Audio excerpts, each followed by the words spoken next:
Elvis, there have been a lot of rumors about your love life. Did you meet anyone special in Germany? Not any special one. What if everything you thought you knew about Elvis Presley, the legend, the icon, the king of rock and roll, was only half the story? What if buried beneath the rhinestones and gold records, behind the blinding stage lights and iconic dance moves, was a man quietly unraveling? And what if the person who witnessed it all, one of the few men allowed into that guarded world, finally stepped forward after decades of silence? That day is here.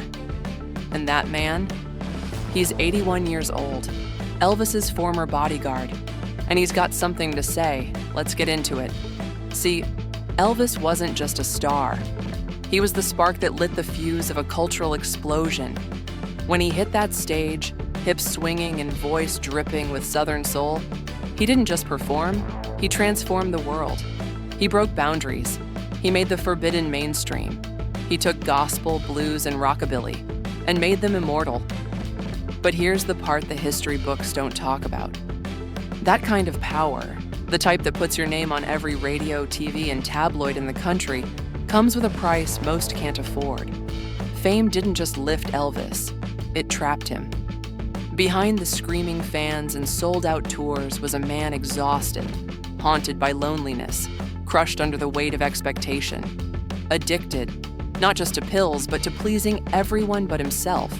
And through it all, there were the Bodyguards, the Memphis Mafia, they were called. But they weren't just muscle. They were his lifeline, his closest friends, the only people who saw the king when the crown came off. And now, one of them, after a lifetime of loyalty, is finally ready to speak. Not for clout, not for a check, but for truth. He talks about the drugs, not as tabloid fodder, but as the numbing agents Elvis relied on just to function.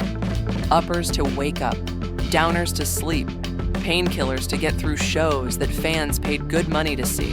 The pressure to keep smiling, to keep performing like he wasn't falling apart behind the curtain, was unbearable. And then there were the tears. Yeah, Elvis cried. The world saw a superstar. But behind closed doors, there were nights when Elvis sat in silence or sobbed into the arms of the people he trusted most. He was tired, not just physically, but spiritually. He gave everything. Cars, jewelry, clothes. He handed out Cadillacs like candy just to see someone else smile. But when he needed someone to reach for him, to say, "Hey man, are you okay?" nobody did. And the people who claimed to love him the most, many of them were just waiting in the shadows, with open hands and closed hearts. The betrayal cut deep.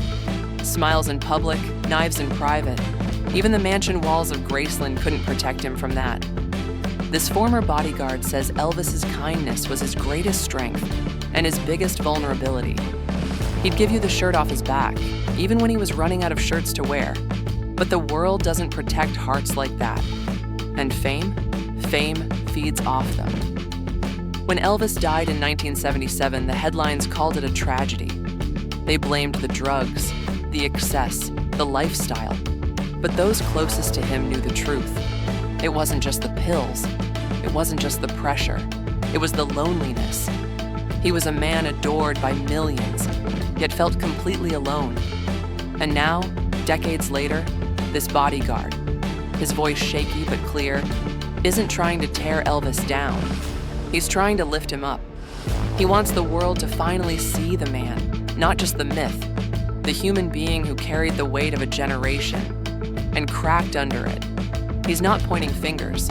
He's holding a mirror, telling us to look past the glitter, past the TV specials and Vegas residencies, past the white jumpsuits and gold microphones. Because Elvis Aaron Presley wasn't just a performer. He was a son, a father, a friend, a man with dreams and demons, a man who laughed hard, loved deeply, and hurt quietly. So the next time you hear that velvet voice whisper, "Wise men say only fools rush in," stop, listen closer, because buried in that voice is more than music. It's pain, it's passion, it's truth. And now, thanks to one man who finally found the strength to speak, After years of protecting a legacy, we're starting to hear the truth for the very first time. Behind the crown was just a man who wanted peace. And maybe, just maybe, he's finally getting it.